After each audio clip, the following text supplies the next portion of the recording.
दोस्तों नमस्कार। आज की इस वीडियो में मैं आप लोगों को बताने जा रहा हूं कि अगर आप लोगों का सिविल स्कोर खराब है और आप उस सिविल स्कोर को बढ़ाना चाहते हैं, मेंटेन करना चाहते हैं कि हमारा सिविल स्कोर खराब हो चुका है, हमारा सिविल स्कोर सुधरेगा कैसे, क्या मैं टूल अप्लाई करूं, कौन सा ऐसा ट्रिक है, कौन सा ऐसा प्रोसेस है जिस प्रोसेस को मैं यूज करके अपने सिविल स्कोर को मेंटेन कर सकता हूं, बढ़ा सकता हूं। आप नर्वस हो, आप परेशान हो, तो ये वीडियो मात्र और मात्र दोस्तों आप लोगों के लिए बनाया गया है, क्योंकि मैं आप लोगों को एक ऐसे टूल के बारे में बताने जा रहा हूँ, एक ऐसे मीडियम के बारे में, ऐसे स्किल के बारे में बताने जा रहा हूँ जहाँ पे आप अपने सिविल को प्रॉपर तरीके से सुधार सकते हैं। क्योंकि सिविल एक ऐसा प्रोडक्ट है, सिविल एक ऐसा चीज़ है जो एक बार दामन पे दागी लग जाती है तो आप वॉशिंग पाउडर से, डिटर्जेंट पाउडर से, घड़ी से, रिन से, सर्फ एक्सल से, टाइड से, किसी भी डिटर्जेंट पाउडर से आप धोने की कोशिश करेंगे तो ये धुलेगा नहीं। But over a period of time जब आप अच्छे तरीके से उसको मेंटेन कर रहेंगे तो दोस्तों ये धीरे धीरे दब जाएगा।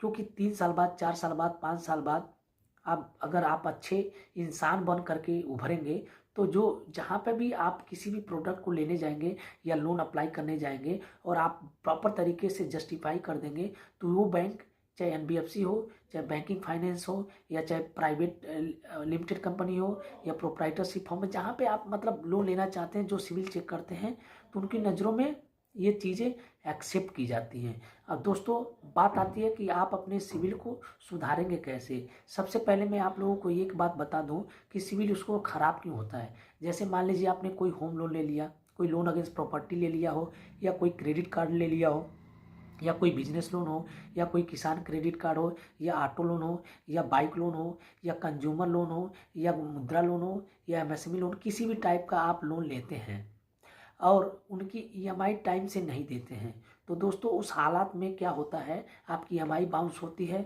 और आपके सिविल पे इम्पैक्ट पड़ता है। पहले दो कैटेगरी को आप लोगों को मैं समझा देता हूँ, क्योंकि ज़्यादातर जो लोगों का सिविल खराब होता है और डिफ़ॉल्ट होता है उसी दो कैटेगरी में होता है। पहला सिक्योर और दूसरा अनसिक्योर। पहले मैं अनसिक्योर के बारे में बात कर दे रहा हूँ, जिसकी वजह से आदमी परेशान है और अपना सिविल खराब करके बैठा है, या उनके साथ समस्या है। मैं ये क्यों कहूँगी, इंटेंशनली आदमी करता है। कभी कभी सिचुएशन, समस्याएं ऐसे आ जाती हैं कि ना चाहते हुए भी उस आदमी का सिविल खराब हो जाता है। अनसिक्योर लोन की बात करें, अनसिक्योर लोन में या अनसिक्योर प्रोडक्ट में सबसे ज़्यादा खराब होने का कारण क्रेडिट कार्ड है। जी हाँ दोस्तों, किसी भी बैंक का आप क्रेडिट कार्ड लिए हैं, अगर आप क्रेडिट कार्ड यूज करते हैं, पेमेंट कर देते हैं तो यू आर द हीरो। अगर आपने किसी भी बैंक का क्रेडिट कार्ड लिया है या किसी कारणवश आप पेमेंट नहीं कर पाते हैं, डिफ़ॉल्ट में जाता है, तो दोस्तों आप लोगों को नर्वस होने की ज़रूरत नहीं है।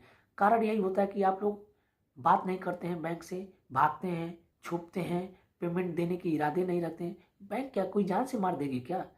ऐसा तो किसी लेजिस्लेशन में नहीं लिखा है कि आपने किसी बैंक का क्रेडिट कार्ड ले लिया है और यूज नहीं कर, पेमेंट नहीं कर पा रहे हैं तो आपको वो बैंक मार देंगे। नहीं दोस्त, ऐसा तो किसी भी हिंदुस्तान के कानून के पन्नों में नहीं लिखा है कि आपको वो जान से मार। हाँ, टॉर्चर करेंगे, परेशान करेंगे, रिकवरी है, बट आपको उनके साथ डट करके सामना करना होगा। और 6 महीने के बजाय 1 साल, 12 महीना, 14 महीना, 16 महीने में आप धीरे धीरे पेमेंट करके, आप उनका पेमेंट चुका करके आप अपने सिविल को फिर 2 साल बाद नए अंजाम दे सकते हैं, नए तरीके से कर सकते हैं। बट कुछ चीज़ें मैं आपको बता दूं, आप लोगों को इंस्टेंट सेटलमेंट नहीं करना चाहिए।